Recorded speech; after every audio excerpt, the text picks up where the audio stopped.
Hello everyone, welcome to our channel the Economia. बच्चों, आज हम डिस्कस करने जा रहे हैं माइक्रो इकोनॉमिक्स। माइक्रो इकोनॉमिक्स में जो सीरीज हमारे पास चल रही थी वो कंज्यूमर थ्योरी के लिए चल रही थी और आज हमारी कंज्यूमर थ्योरी की क्लास नंबर 8 है बच्चों। ठीक है, देखो आज की क्लास यानी कि क्लास नंबर 8 का हमारा जो टॉपिक रहने वाला है वो रहेगा मेजर्स ऑफ यूटिलिटी।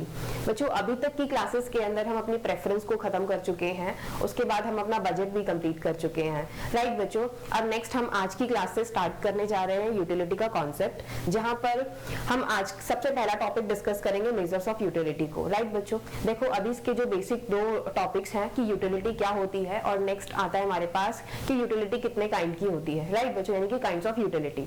अब ये दोनों जो टॉपिक्स हैं वो बहुत बेसिक से टॉपिक्स हैं, सबको पता होगा यूटिलिटी क्या होती है और कितने प्रकार की होती है। ठीक है, क्योंकि हम अपनी 11th क्लास के अंदर और उसके बाद हमने फर्स्ट ईयर के अंदर भी हमने ये डिस्कस किया था कि यूटिलिटी क्या होती है और कितने काइंड की होती है, लेकिन फिर भी हम यहाँ पे एक छोटा सा रिव्यू ले लेते हैं कि यूटिलिटी क्या होती है और यूटिलिटी कितने प्रकार की होती है। राइट बच्चों, और उसके बाद हम नेक्स्ट डिस्कस करेंगे कि हमारे पास यूटिलिटी के कितने मेजर्स होते हैं। राइट बच्चों, तो अब यहाँ पर सबसे पहले आता है कि यूटिलिटी होती क्या है। What is the utility? बच्चों, utility is the level of satisfaction by consuming a particular good और अ सर्विस। ठीक है, यूटिलिटी क्या होती है हमारे पास? यूटिलिटी लेवल ऑफ सेटिस्फैक्शन है किसी चीज को कंज्यूम करने के बाद, किसी गुड या फिर सर्विस को कंज्यूम करने के बाद मिलने वाला सेटिस्फैक्शन को हम क्या कहते हैं? यूटिलिटी कहते हैं। देखो बच्चों, यहाँ पर दो चीजें आई हैं, पहली है सेटिस्फैक्शन और दूसरी है यूटिलिटी। अब हमने कहा कि किसी पर्टिकुलर कमोडिटी को या फिर सर्विस को हम जब कंज्यूम करेंगे तो हमें एक सेटिस्फैक्शन मिलेगी, उस सेटिस्फैक्शन को हम यूटिलिटी कहेंगे। तो यहाँ पर बच्चों इसका मतलब क्या हुआ कि सेटिस्फैक्शन ही यूटिलिटी है। राइट बच्चों, लेकिन ऐसा नहीं है बच्चों। देखो, सेटिस्फैक्शन जो है वो हमें किसी भी चीज से मिल सकती है, किसी चीज को किसी गुड को कंज्यूम करने के बाद मिल सकती है, किसी सर्विस से मिल सकती है, किसी डिसीजन से मिल सकती है, किसी इमोशन से मिल सकती है। राइट बच्चों, जो सेटिस्फैक्शन है वो हर चीज से मिल सकती है, लेकिन जो यूटिलिटी है ऐसा लेवल ऑफ सेटिस्फैक्शन जो किसी पर्टिकुलर गुड या फिर सर्विस को कंज्यूम करने के बाद मिलेगा, उस लेवल ऑफ सेटिस्फैक्शन को हम यूटिलिटी कहते हैं। राइट बच्चों, ठीक है, तो यूटिलिटी सबको समझ आया। ठीक है, अब सबको पता ही होगा ऑलरेडी, क्योंकि हम ऑलरेडी 11th क्लास के अंदर और फर्स्ट ईयर के अंदर पढ़कर आए हैं। नेक्स्ट आता है हमारे पास काइंड्स ऑफ यूटिलिटी। देखो बच्चों, हमारे पास जो यूटिलिटी के प्रकार होते हैं वो 3 होते हैं। पहला होता है टोटल यूटिलिटी, दूसरा होता है मार्जिनल यूटिलिटी और सबसे लास्ट हमारे पास होता है इनिशियल यूटिलिटी। तो यहाँ पर टोटल यूटिलिटी क्या है? The total utility that level of total satisfaction by consuming all the goods, all the units of a particular good और सर्विस। ठीक है, किसी पर्टिकुलर गुड या फिर कमोडिटी ले सकते हैं हम, या फिर किसी सर्विस की जितनी भी यूनिट्स हम कंज्यूम करेंगे उन सब यूनिट्स से मिलने वाली यूटिलिटी के सम को ही क्या कहेंगे? हम टोटल यूटिलिटी कहेंगे। राइट बच्चों, नेक्स्ट आता है हमारे पास मार्जिनल यूटिलिटी। अब मार्जिनल यूटिलिटी क्या होती है बच्चों? That marginal utility is the level of satisfaction by consuming a extra unit of the commodity। Right बच्चों, यानी कि इसका मतलब क्या हुआ कि हमने जब किसी पर्टिकुलर कमोडिटी की या फिर सर्विस की एक एक्स्ट्रा यूनिट को कंज्यूम किया तो हमारी टोटल यूटिलिटी लेवल के अंदर कुछ चेंज आया होगा। जो वो चेंज आता है उस चेंज को हम क्या कहते हैं? मार्जिनल यूटिलिटी कहते हैं बच्चों। ठीक है, कि एक ऐसी यूटिलिटी जो किसी पर्टिकुलर कमोडिटी को कंज्यूम करने, पर्टिकुलर यूनिट को कंज्यूम करने से मिल रही है। राइट बच्चों, मार्जिनल यूटिलिटी। अब लास्ट आता है हमारे पास initial utility. What is the initial utility? बच्चों देखो, किसी भी कमोडिटी या फिर किसी भी सर्विस की जब हम पहली यूनिट कंज्यूम करते हैं, that first unit of any commodity and any service, उससे मिलने वाली जो यूटिलिटी या फिर लेवल ऑफ सेटिस्फैक्शन होता है हमारे पास, उस लेवल ऑफ सेटिस्फैक्शन को हम इनिशियल यूटिलिटी कहते हैं। राइट बच्चों, तो अब सबको डिफरेंस समझ आया? टोटल यूटिलिटी, मार्जिनल यूटिलिटी और उसके बाद इनिशियल यूटिलिटी। राइट बच्चों, अब ये तो था हमारे पास बेसिक्स जो हम ऑलरेडी अपने 11th क्लास या फिर ग्रेजुएशन के अंदर फर्स्ट ईयर के अंदर पढ़कर आए हैं। तो अब यहाँ पर हमारा मेन टॉपिक आता है जो कि आज की क्लास में हम मेनली डिस्कस करने वाले हैं, that is measures of utility. Right बच्चों, अब देखो हम अगर मेजर्स की बात करें तो मेजर्स हमारे पास 2 होते हैं। राइट बच्चों, पहला होता है हमारे पास कार्डिनल मेजर ऑफ यूटिलिटी, या फिर इसे हम कार्डिनल अप्रोच भी कहते हैं। क्या कह सकते हैं? Cardinal approach. राइट बच्चों, ठीक है, और दूसरी आती है हमारे पास ordinal approach. Ordinal approach, right, ठीक है। राइट बच्चों, पहली है हमारे पास कार्डिनल अप्रोच और दूसरी है ऑर्डिनल अप्रोच। अब बच्चों यहाँ पर हमारे पास जो ऑर्डिनल अप्रोच है इसको हमने फर्दर 2 पार्ट्स के अंदर डिवाइड किया हुआ है, राइट। अब यहाँ पर पहला आता है हमारे पास इनडिफरेंस कर्व अप्रोच और दूसरा है रिवील्ड प्रेफरेंस अप्रोच। ठीक है, कौन सा है? पहला है इन डिफरेंस कर्व अप्रोच और बच्चों दूसरी है हमारे पास रिवील्ड प्रेफरेंस अप्रोच। तो हमारे पास कितने मेजर्स आ गए? 3 मेजर्स आ गए, लेकिन हम कंसीडर 2 ही करते हैं क्योंकि ये जो है ये हमारे इसके अंदर ऑर्डिनल के अंदर ही आते हैं, राइट बच्चों। तो बच्चों अब इन दोनों मेजर्स को हम थोड़ा डिटेल में डिस्कस करते हैं, राइट। फिर उसके बाद देखेंगे कि इन दोनों के बीच में डिफरेंस क्या होता है। अब इनका जो सीक्वेंस हमारे पास रहने वाला है वो ये रहेगा कि सबसे पहले हम डिस्कस करेंगे कि कार्डिनल और ऑर्डिनल यूटिलिटी अप्रोचेस हमारे पास क्या होती हैं। नेक्स्ट हम डिस्कस करेंगे कि उनकी एजम्पशंस क्या हैं और सबसे लास्ट में हम डिस्कस करेंगे कि उन दोनों के बीच में डिफरेंस क्या होता है। तो यहाँ पर हमारे पास सबसे पहले आती है कार्डिनल यूटिलिटी एनालिसिस। ठीक है, जैसे बच्चों हम कार्डिनल यूटिलिटी अप्रोच भी कहते हैं, right. So cardinal utility approach says that, जो हमारे पास कार्डिनल यूटिलिटी एनालिसिस है वो कहता है कि the satisfaction level of satisfaction by consuming a particular good और a service can be measurable in the numbers. ठीक है, कि हमारे पास कार्डिनल अप्रोच जो है वो कहता है कि अगर हम किसी कमोडिटी को या फिर सर्विस को कंज्यूम कर रहे हैं तो उसको कंज्यूम करने के बाद जो हमें लेवल ऑफ सेटिस्फेक्शन मिलेगा हम उसको नंबर में मेजर कर सकते हैं, राइट बच्चों। ठीक है, तो ये समझ आया कि हमारे पास कार्डिनल यूटिलिटी क्या है, कि हम यूटिलिटी को मेजर कर सकते हैं। अब यहाँ पर जो हमारे पास कार्डिनल यूटिलिटी एनालिसिस है बच्चों, या कोई भी चीज है चाहे वो कार्डिनल है या ऑर्डिनल है, वो उनकी कुछ अजम्पशंस होती हैं, राइट बच्चों। तो इसकी जो अजम्पशंस हैं वो यहाँ पर 6 से 7 अजम्पशंस हैं। पहली होती है इसकी अजम्पशन जो है कि यहाँ पर जो कंज्यूमर होगा, the consumer is a rational person. ठीक है, कि कंज्यूमर कैसा होगा? एक रैशनल पर्सन होगा।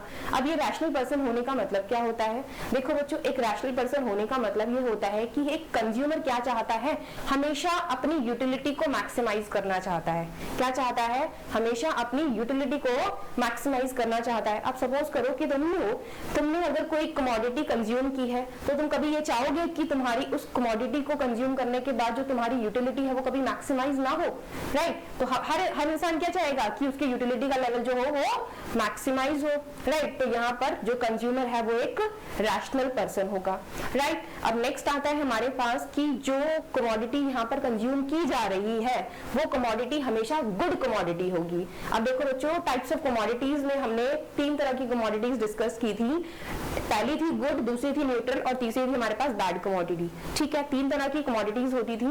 अब जहां पर जो सबसे पहली होती थी हमारे पास वो कौन सी होती थी? गुड कमोडिटी होती थी। गुड कमोडिटीज कौन सी होती है? जहां पर हमारे पास जो एक पर्टिकुलर कमोडिटी होती है उसे कंज्यूम करने के बाद मिलने वाली जो मार्जिनल यूटिलिटी है वो पॉजिटिव होती है, राइट बच्चों। तो वो कमोडिटी कैसी रहती है? हमारे लिए गुड कमोडिटी रहती है। तो इसीलिए यहाँ पर ये दूसरी assumption है कि जो कमोडिटी होगी वो कैसी होगी? गुड कमोडिटी होगी। इसका मतलब कि एक कंज्यूमर जो भी कमोडिटी कंज्यूम करेगा उससे मिलने वाली जो मार्जिनल यूटिलिटी है वो हमेशा पॉजिटिव होगी, राइट बच्चों। अब नेक्स्ट आता है हमारे पास, नेक्स्ट assumption है third assumption, that is marginal utility of the commodity is diminishing. ठीक है, that is DMU, diminishing marginal utility law यहाँ पर फॉलो किया जाता है, राइट बच्चों। इसके अंदर इसकी बात हो रही है बच्चों कार्डिनल की। ठीक है, कि यहाँ पर क्या होता है? डिमिनिशिंग मार्जिनल यूटिलिटी लॉ को फॉलो किया जाता है कि जैसे जैसे हम किसी एक पर्टिकुलर कमोडिटी की एक्स्ट्रा यूनिट्स कंज्यूम करते जाते हैं तो उससे मिलने वाली जो मार्जिनल यूटिलिटी होती है वो क्या करती है? डिक्रीज करती जाती है, राइट बच्चों। तो यहाँ पे डिमिनिशिंग मार्जिनल यूटिलिटी का जो लॉ है वो फॉलो किया जाता है। और नेक्स्ट आता है हमारे पास कि यहाँ पर मार्जिनल यूटिलिटी ऑफ मनी अगर हमारे पास 1 रुपया है, अगर हम दूसरा एक पैसा और 1 रुपया और लेना चाहें, फिर तीसरा लेना चाहें, चौथा लेना चाहें, मतलब अपनी मनी की क्वांटिटी को बढ़ाना चाहें, तो मनी से मिलने वाली जो मार्जिनल यूटिलिटी है ना बच्चों हमारे पास, वो हमेशा कांस्टेंट रहती है। ठीक है जी, अजम्पशन समझ आ रही है बच्चों? पहला है कि कंज्यूमर जो होगा वो रैशनल होगा, दूसरा जो होगा कमोडिटीज गुड होगी, यहाँ पे डिमिनिशिंग मार्जिनल यूटिलिटी का लॉ फॉलो किया जाएगा, और नेक्स्ट है हमारे पास कि जो मार्जिनल यूटिलिटी ऑफ मनी है वो क्या रहेगी, कांस्टेंट रहेगी। और एक अजम्पशन और आती है बच्चों कि अगर एक कंज्यूमर का यहाँ पर प्रेफरेंस गिवन है, मतलब उसका टेस्ट और प्रेफरेंस गिवन है उसकी, तो उसकी जो टोटल यूटिलिटी होगी वो नंबर ऑफ क्वांटिटीज के ऊपर डिपेंड करेगी कि उसकी टोटल यूटिलिटी कितनी है। राइट बच्चों, कि सपोज करो कि तुम्हें प्रेफरेंस दे रखी है, सपोज तुम्हारा जो प्रेफरेंस है वो परफेक्ट सब्स्टिट्यूट है, परफेक्ट कॉम्प्लीमेंट है, कुछ भी है, ठीक है, तो उसके बाद अगर वो तुम्हें गिवन है, मतलब तुम्हें पता है कि तुम्हारी प्रेफरेंस क्या है, तो तुम्हारे पास जो लेवल ऑफ टोटल यूटिलिटी आएगा वो तुम इस बात पे डिपेंड करेगा कि तुम उस कमोडिटी की कितनी यूनिट्स कंज्यूम करते हो। राइट बच्चों, और एक सबसे लास्ट जो अजम्पशन है वो ये है कि यहाँ पर जो यूटिलिटी होती है उसे नंबर्स में मेजर किया जाता है। ये भी तो अजम्पशन ही है ना बच्चों, ठीक है, क्योंकि ऐसा कभी पॉसिबल तो है नहीं कि हमारी जो यूटिलिटी है हम उसे कभी मेजर कर सकते हैं कि हमने अगर एक एप्पल खाया है, एप्पल खाने के बाद हमें कितनी यूटिलिटी मिली है, क्या हम कभी नंबर्स में बता सकते हैं इस बात को? कभी नहीं बता सकते। राइट बच्चों, तो ये क्या है, एक तरह से अजम्पशन ही तो हुई। ठीक है, तो बच्चों ये थी हमारे पास कार्डिनल यूटिलिटी एनालिसिस। नेक्स्ट आता है बच्चों हमारे पास ऑर्डिनल यूटिलिटी एनालिसिस। ठीक है, जिसे हम ऑर्डिनल यूटिलिटी अप्रोच कहते हैं। दैट इज, देखो ऑर्डिनल यूटिलिटी क्या होती है, देखो हमारे पास कार्डिनल क्या थी, वहां पर हम अपनी यूटिलिटी को नंबर्स में मेजर कर रहे थे, यहाँ पर हम अपनी यूटिलिटी को नंबर्स में मेजर नहीं कर सकते। राइट बच्चों, so that the ordinal utility approach says that the level of a satisfaction by consuming a particular good और a service can't be measurable in the numbers. ठीक है, कि हम अपनी यूटिलिटी को कभी भी नंबर्स में मेजर नहीं कर सकते। ये कौन कहता है? ये कहता है ऑर्डिनल यूटिलिटी अप्रोच। अब अगर हम अपनी यूटिलिटी को मेजर नहीं कर सकते तो हम कैसे बताएंगे कि हमें कितनी यूटिलिटी मिली है?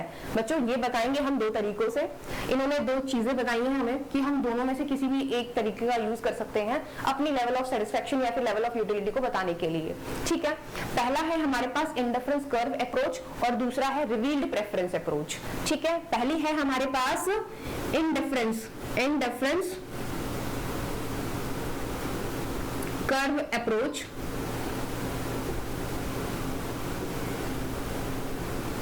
और दूसरी है बच्चों हमारे पास रिवील्ड प्रेफरेंस अप्रोच।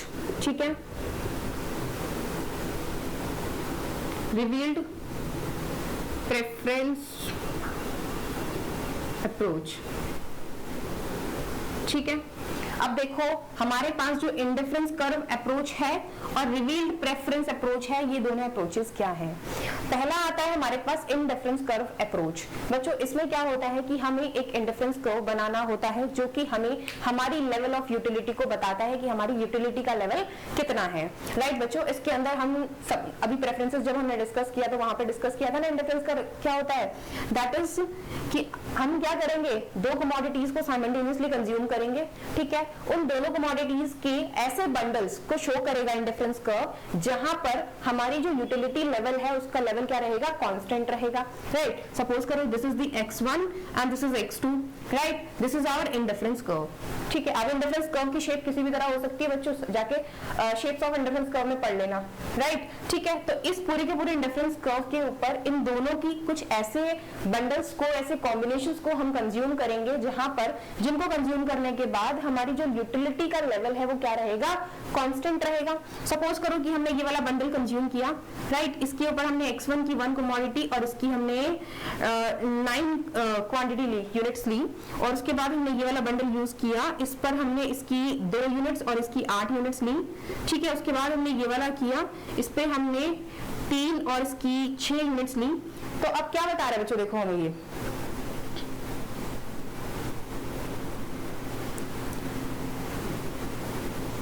6 और 4, ठीक है। अब ठीक है, यहाँ पर हमने इस पॉइंट के ऊपर 1 और 9 कंज्यूम की, इस पर हमने 2 और 6 और इस पर हमने 3 और 4, ठीक है। तो ये जितने भी बंडल्स हमारे पास आए हैं, ये सारे के सारे बंडल्स हमारी यूटिलिटी को कांस्टेंट रख रहे हैं। चाहे हम ये वाला बंडल ले लें, ये बंडल ले लें या फिर ये बंडल ले लें, हमारी यूटिलिटी का लेवल क्या रहेगा बच्चों? कांस्टेंट रहेगा, ठीक है। इसे कहते हैं हम इंडिफरेंस कर्व अप्रोच। नेक्स्ट आती है हमारे पास रिवील्ड प्रेफरेंस अप्रोच। अब ये रिवील्ड प्रेफरेंस अप्रोच क्या होती है बच्चों? देखो यहाँ पर क्या होता है कि कंज्यूमर के पास ना बहुत सारे बंडल्स होते हैं, बहुत सारी गुड्स होती हैं, तो वहां पर उसे प्रेफर करना होता है, उसे अपनी प्रेफरेंस रखनी पड़ती है कि तो उसके लिए वो क्या करेगा? रैंकिंग प्रोवाइड करता है। क्या प्रोवाइड करता है? रैंकिंग प्रोवाइड करता है। सपोज करो कि उसके पास कुछ बंडल्स आए हैं, सपोज एक बंडल आया है 9 का और 1 का, दूसरा बंडल आया है 8 का और 2 का, ठीक है, और उसके बाद बंडल आया है 4 का और 3 का। तो वो क्या करेगा? इन बंडल्स को अपनी रैंकिंग प्रोवाइड करेगा कि वो किस बंडल को सबसे ज्यादा प्रेफर कर रहा है, राइट। सपोज करो इसे इसने रैंक 1 प्रोवाइड कर दी, इसे रैंक 2 प्रोवाइड कर दी, इसे रैंक 3 प्रोवाइड कर दी। तो बाय द रैंकिंग क्या करता है यहाँ पर एक कंज्यूमर? अपने कंजप्शन सेट में से बेस्ट बंडल को चूज करता है। क्या करता है? अपने कंजप्शन सेट में से बेस्ट बंडल को चूज करता है एक कंज्यूमर बाय द रैंकिंग, ठीक है। किस चीज से? रैंक प्रोवाइड करके, ठीक है, given the her budget constraint, और यहाँ पर उसका बजट कंस्ट्रेंट भी काम कर रहा होता है, राइट बच्चों। तो ये थी हमारे पास इंडिफरेंस कर्व अप्रोच और ये थी हमारे पास रिवील्ड प्रेफरेंस अप्रोच, राइट बच्चों। दोनों चीजें समझ आई। इसमें हम इंडिफरेंस कर्व बता के हम पता लगाते हैं कि हमारी यूटिलिटी का लेवल कितना है, और दूसरे में हम रैंकिंग प्रोवाइड करके बताते हैं कि हमारी यूटिलिटी का लेवल कितना है। अब नेक्स्ट आता है बच्चों हमारे पास कि जो ऑर्डिनल यूटिलिटी अप्रोच है, इसकी अजम्पशंस कौन कौन सी होती हैं बच्चों। देखो हमने जब प्रेफरेंसेस डिस्कस किया था तो वो जो प्रेफरेंसेस के हमने वहां पे एक्सियम्स पढ़े थे, वो जो अजम्पशंस थी ना वो बच्चों प्रेफरेंसेस के लिए थी। लेकिन आज जो हम डिस्कस कर रहे हैं ये अजम्पशंस, वो बच्चों इस वाली ऑर्डिनल यूटिलिटी एनालिसिस के लिए हैं, ठीक है। अब यहाँ पर जो अजम्पशंस होती हैं, पहली अजम्पशन होती है हमारे पास रिफ्लेक्सिवनेस, दूसरी होती है कंप्लीटनेस, तीसरी होती है हमारे पास कंटिन्यूटी, चौथी होती है नॉन सेटिएशन, और उसके बाद कन्वेक्सिटी, और सबसे लास्ट होती है हमारे पास सेल्फिशनेस, ठीक है। अब यहाँ पर जो हमारे पास पहली अजम्पशन है that is the reflexiveness. Consumer theory class number 1 याद करो, वहां पे मैंने रिफ्लेक्सिवनेस का मतलब बताया था। रिफ्लेक्सिवनेस का मतलब क्या होता है कि जितने भी तुम्हारे कंजप्शन सेट हैं, कंजप्शन सेट के अंदर तुम्हारे जो बंडल्स हैं उनमें से 2 बंडल्स ऐसे जरूर होंगे जो कि आपस में क्या होंगे? सिमिलर होंगे, ठीक है। और नेक्स्ट अजम्पशन आती है हमारे पास कंप्लीटनेस। कंप्लीटनेस का मतलब होता है कि हमारे पास जो भी कंजप्शन सेट है, अगर उसके अंदर जो बंडल्स हैं वो किसी ना किसी तरह एक दूसरे से रिलेट करेंगे, चाहे वो स्ट्रिक्टली प्रेफरेबल हो, चाहे वो इंडिफरेंट हो एक दूसरे से, चाहे वो वीकली प्रेफरेबल हो, राइट बच्चों। तो जो भी हमारे पास कंजप्शन सेट के अंदर बंडल्स होंगे वो कैसे होंगे? वो एक दूसरे से रिलेट करेंगे, यानी कि वो हमारा कैसा बनाएंगे? कंप्लीट सेट बनाएंगे। जब भी हमारे जो कंजप्शन सेट के अंदर बंडल्स होते हैं उनके बीच में कोई रिलेशन निकल कर आता है तो वो जो कंजप्शन सेट होता है बच्चों वो हमारा कंप्लीट कंजप्शन सेट बन जाता है, राइट। तो इसलिए यहाँ पर जो हमारे पास कंजप्शन सेट होगा उसके जो बंडल्स होंगे उनमें कोई ना कोई रिलेशन होगा, तो वो क्या बन जाएगा? कंप्लीट कंजप्शन सेट बन जाएगा बच्चों, ठीक है। उसके बाद आती है हमारे पास कंटिन्यूटी। कंटिन्यूटी का मतलब होता है कि अगर हम किसी चीज को प्रेफर कर रहे हैं, अगर वो चीज किसी वजह से हमें ना मिले तो हम उसके ही आसपास के चीज को चूज करेंगे, राइट। सपोज करो कि हमने किसी कमोडिटी की 1 क्वांटिटी कंज्यूम करनी चाहिए, अगर हमें 1 नहीं मिली तो हम 1.2 या फिर 0.9 कंज्यूम कर सकते हैं, क्योंकि ये दोनों जो क्वांटिटीज हैं वो इसके अराउंड ही हैं, राइट। तो हम कभी भी जंप करके 3 या 4 पर नहीं जाएंगे, ठीक है। दैट इज द कंटिन्यूटी, कि कॉन्टिन्यूस चलेंगे, हमारी जो प्रेफरेंस रहेगी वो कैसी रहेगी? कॉन्टिन्यूस रहेगी। अब नेक्स्ट आता है हमारे पास कन्वेक्सिटी। कन्वेक्सिटी का मतलब होता है बच्चों यहाँ पर कि एक जो कंज्यूमर है वो एक रैशनल कंज्यूमर है, क्योंकि कन्वेक्सिटी के केस में हमारा जो आईसी कर्व बनता है वो कैसे बनता है? कॉन्वेक्स टू द ओरिजिन बनता है, और एक रैशनल कंज्यूमर हमेशा क्या करता है? कॉन्वेक्स कर्व के ऊपर लाई करता है, क्योंकि उस केस में एक कंज्यूमर दोनों कमोडिटीज की गुड यूनिट्स को कंज्यूम कर रहा होता है, राइट बच्चों। सपोज ये वाला है हमारे पास, ये ले लेते हैं कॉन्वेक्स वाला, दैट x1 एंड x2, ठीक है। अब ये जो था हमारे पास, ये पूरा का पूरा कंजप्शन सेट हुआ करता था, ये हमारे पास 4 क्वाड्रेंट बनते थे, ये वाला हमारे पास इकोनॉमिक रीजन होता था और ये वाला हमारे पास नॉन इकोनॉमिक रीजन होता था, राइट बच्चों। यहाँ पर हम दोनों गुड्स की कमोडिटीज को कैसा कंज्यूम कर रहे होते थे? दोनों गुड्स की यूनिट्स कैसी होती थी, गुड होती थी, राइट बच्चों। तो हमारा यहाँ पर क्या रहेगा, जो प्रेफरेंस रहेगा वो कैसा रहेगा, कॉन्वेक्स रहेगा, यानी कि यहाँ पे कॉन्वेक्सिटी अप्लाई होगी, राइट बच्चों। अब नेक्स्ट आता है हमारे पास नॉन सेटिएशन। नॉन सेटिएशन का मतलब होता है बच्चों कि एक कंज्यूमर है, वो दोबारा रैशनल कंज्यूमर है, वो अपनी लेवल ऑफ यूटिलिटी को मैक्सिमाइज करना चाहता है, जो कि नॉन सेटिएशन का पॉइंट हमें यहाँ मिलता था, जिसे हम ब्लस पॉइंट कहते थे बच्चों। तो मैक्सिमाइज जो आईसी होता है, यानी कि ये वाला जो हमारा कर्व होता है, वो मैक्सिमम लेवल यहाँ तक जा सकता है, ठीक है। तो this is our non satiation point, right बच्चों, ठीक है। तो यहाँ पर नॉन सेटिएशन होगी, ये अजम्पशन है। और कन्वेक्सिटी हो गई, कंटिन्यूटी हो गई, और नेक्स्ट हमारे पास नॉन कन्वेक्सिटी हो गई। और सबसे लास्ट आता है बच्चों सेल्फिशनेस, कि एक कंज्यूमर जो होता है वो बहुत सेल्फिश होता है। ऑब्वियसली बच्चों सारे के सारे कंज्यूमर सेल्फिश ही होते हैं, ठीक है। तो अपनी यूटिलिटी के बारे में सोचता है, वो किसी और की चिंता नहीं करता। तो यहाँ पर एक कंज्यूमर कैसा है बच्चों, सेल्फिश है, राइट। ये कुछ अजम्पशन थी हमारे पास, किसके लिए बच्चों, ऑर्डिनल यूटिलिटी एनालिसिस के लिए, ठीक है। अब देखो हमारे पास सबसे लास्ट में जो आ रहा है वो आता है कि कार्डिनल और ऑर्डिनल यूटिलिटी के बीच में डिफरेंस क्या होता है बच्चों। तो यहाँ पर अब सबसे इंपॉर्टेंट आता है difference between the cardinal and ordinal utility analysis. देखो इसको हम 2 पार्ट्स के अंदर डिवाइड कर लेते हैं। यहाँ पर आ गया हमारे पास कार्डिनल और यहाँ आ गया हमारे पास ऑर्डिनल, राइट। देखो कार्डिनल यूटिलिटी एनालिसिस बच्चों, जो कार्डिनल यूटिलिटी एनालिसिस होता है इसे हम मार्शेलियन यूटिलिटी एनालिसिस भी कहते हैं और मार्जिनल यूटिलिटी एनालिसिस भी कहते हैं, ठीक है। जो कार्डिनल यूटिलिटी एनालिसिस होता है इसे हम मार्शेलियन यूटिलिटी एनालिसिस भी कहते हैं और मार्जिनल यूटिलिटी एनालिसिस भी कहते हैं। और दूसरी तरफ हमारे पास ऑर्डिनल यूटिलिटी एनालिसिस जो होता है इसे हम हिक्सियन यूटिलिटी एनालिसिस और साथ ही साथ इंडिफरेंस कर्व यूटिलिटी एनालिसिस भी कहते हैं, राइट बच्चों। It is given by the Alfred martial. इसे किसने दिया था, इसे दिया था एल्फ्रेड मार्शल ने, ठीक है। और इसे दिया था हमारे पास, it is given by the Hicks and Allen. किसने दिया था इसे, हिक्स ने दिया था और एंड एलन ने दिया था, राइट बच्चों, ठीक है। अब नाम ऑल्टरनेटिव नाम से याद रखना बच्चों कि हमारे पास जो कार्डिनल यूटिलिटी होती है इसे मार्शेलियन यूटिलिटी या फिर मार्जिनल यूटिलिटी एनालिसिस भी कहते हैं। जो ऑर्डिनल होती है इसे हिक्सियन या फिर इंडिफरेंस कर्व अप्रोच भी कहते हैं, राइट बच्चों। It is given by the Alfred Marshall and it is given by the Hicks and Allen, right. अब नेक्स्ट डिफरेंस के ऊपर चले, चलो। नेक्स्ट डिफरेंस आता है हमारे पास, जो कार्डिनल यूटिलिटी है वो कहती है कि हम यूटिलिटी को क्या कर सकते हैं, नंबर्स में मेजर कर सकते हैं, और ऑर्डिनल यूटिलिटी कहती है कि हम यूटिलिटी को नंबर्स में मेजर नहीं कर सकते। So that this is, it can be measurable in terms of number, ठीक है बच्चों, बट इट कांट बी। ये क्या क्या कहते हैं कि यूटिलिटी को हम कभी भी नंबर्स में मेजर नहीं कर सकते, कांट बी, राइट बच्चों। नेक्स्ट डिफरेंस आता है हमारे पास, देखो जो कार्डिनल यूटिलिटी होती है वो कहती है कि यूटिलिटी को मेजर किया जाएगा इन टर्म्स ऑफ यूटिल्स। किसमें मेजर किया जाएगा, यूटिल्स में, यूटिल्स में, राइट बच्चों। यूटिल्स में मेजर करते हैं हम, कार्डिनल यूटिलिटी एनालिसिस कहते हैं कि हम यूटिलिटी को यूटिल्स में मेजर करेंगे। और दूसरी तरफ हमारे पास जो ऑर्डिनल यूटिलिटी होती है ये कहती है कि हम अपने लेवल ऑफ सेटिस्फेक्शन को मेजर करते हैं बाय द रैंकिंग। किसके बेसिस पे करेंगे, रैंकिंग के बेसिस पे करेंगे, ठीक है बच्चों।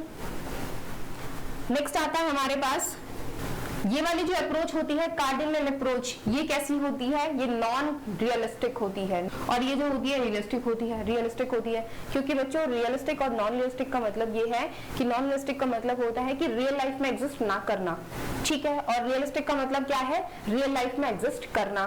तो अब जो हमारे पास यूटिलिटी होती है हम इसे कभी भी रियल लाइफ में मेजर नहीं कर सकते, ठीक है। तो इसलिए ये जो हमारे पास अप्रोच है ये कैसी है, नॉन रियलिस्टिक है। कैसी है, नॉन रियलिस्टिक। जबकि ये वाली अप्रोच कैसी है, ये रियलिस्टिक है, ठीक है, राइट बच्चों।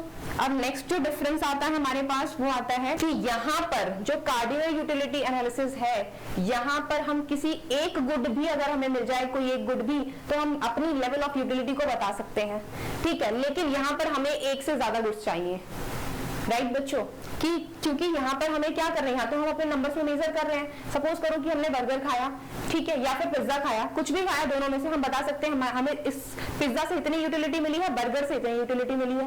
या फिर अगर हम सिर्फ पिज्जा भी खा रहे हैं तो पिज्जा से बता सकते हैं हमें इतने यूटिल्स की यूटिलिटी मिली है, या फिर सिर्फ बर्गर खा रहे हैं तो उससे बता सकते हैं कि हमें इतने यूटिल्स की यूटिलिटी मिली है। तो यहाँ पर क्या होगा कि one good at a time होगी, right, one good at a time, right बच्चों।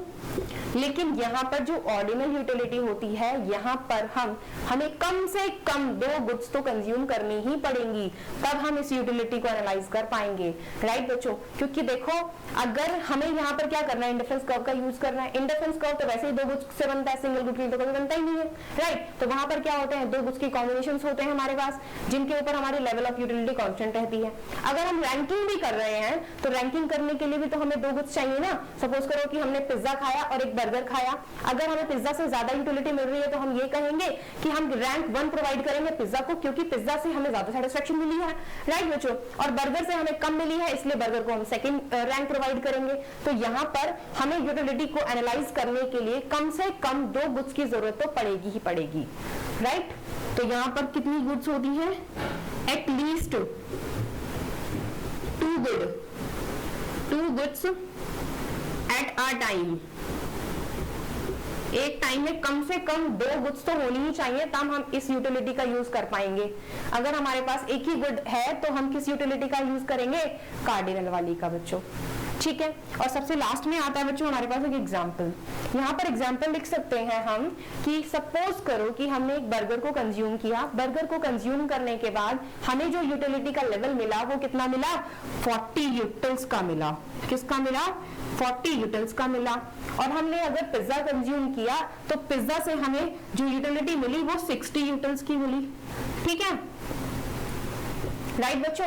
तो अब दोनों से इंडिविजुअली हमें क्या मिल रही है, अलग अलग यूटिलिटी मिल रही है, इससे 40 यूटिल्स की, इसे 60 यूटिल्स की, राइट बच्चों। अगर हम ऑर्डिनल के अंदर चलें तो हम ऑर्डिनल के अंदर तो मेजर ही नहीं कर सकते अपनी यूटिलिटी को, तो यहाँ पर क्या करेंगे हम कि हम यहाँ पर रैंक प्रोवाइड करेंगे, सो दैट अगर हमने ये दोनों चीजें कंज्यूम करी थी और वहां पे हमारी जो यूटिलिटी थी वो हमें पिज्जा से ज्यादा मिली थी, तो हम यहाँ पर किस तरीके से लिखेंगे उसे कि utility bye consuming the pizza is more than the utility bye consuming the burger, इस तरीके से लिखेंगे ना। तो यहाँ पर हमें पिज्जा से जो यूटिलिटी मिलेगी वो ग्रेटर होगी एज कंपेयर टू बर्गर, ठीक है। या फिर हम क्या करेंगे, यहाँ पर रैंक प्रोवाइड कर देंगे कि हमारे पास पिज्जा और बर्गर है, पिज्जा को हमने रैंक 1 दे दिया और बर्गर को हमने रैंक 2 दे दिया, राइट बच्चों। इसी तरीके से हम यहाँ पर रैंक प्रोवाइड कर सकते हैं। तो ये हमारे कुछ डिफरेंसेस थे किसके बीच में, कार्डिनल और ऑर्डिनल यूटिलिटी के बीच में। अब देखो बच्चों, अब नेक्स्ट क्लास से जो हमारी जो क्लासेस स्टार्ट होने जा रही हैं वो सारी की सारी कंज्यूमर थ्योरी के लिए रहेंगी। वहां पर हम इसको कार्डिनल को और ऑर्डिनल को दोनों को साथ साथ डिस्कस करेंगे, क्योंकि हम इंडिफरेंस कर्व्स बताएंगे, वहां पर यूटिलिटी का लेवल निकल कर आएगा, यूटिलिटी नंबर, फिर एक हमें नंबर मिलेगा, राइट बच्चों। हम तो वहां पर एक गुड के केस में भी देख लेंगे और हमारे पास 2 गुड्स के केसेस में किस तरीके से होता है वो भी देख लेंगे, ठीक है। उसके बाद हम डिमांड फंक्शंस वगैरह पढ़ेंगे, राइट बच्चों। लेकिन नेक्स्ट आता है हमारे पास कि जो हमारे पास है ऑर्डिनल यूटिलिटी। ऑर्डिनल यूटिलिटी में 2 चीजें आती हैं बच्चों, एक आती है इंडिफरेंस कर्व अप्रोच और दूसरी आती है रिवील्ड प्रेफरेंस। तो ये रिवील्ड प्रेफरेंस थ्योरी किस तरीके से पढ़ेंगे हम, देखो रिवील्ड प्रेफरेंस थ्योरी जो है, जब हमारे पास दोनों थ्योरीज की पूरा हमारे कंज्यूमर थ्योरी के जो कॉन्सेप्ट्स है, बेसिक कॉन्सेप्ट, वो खत्म हो जाएंगे, उसके बाद बच्चों हम रिवील्ड प्रेफरेंस थ्योरी को स्टार्ट करेंगे, ठीक है, राइट बच्चों। तो ये थी हमारी आज की क्लास। अगर वीडियो आपको पसंद आई हो तो वीडियो को लाइक करें, शेयर करें, कमेंट करें। अगर वीडियो आप फेसबुक पर देख रहे हैं तो पेज को लाइक करें, यूट्यूब पर देख रहे हैं तो चैनल को सब्सक्राइब करें, ताकि हमारे चैनल की आने वाली वीडियोस की नोटिफिकेशन आपको मिलती रहे।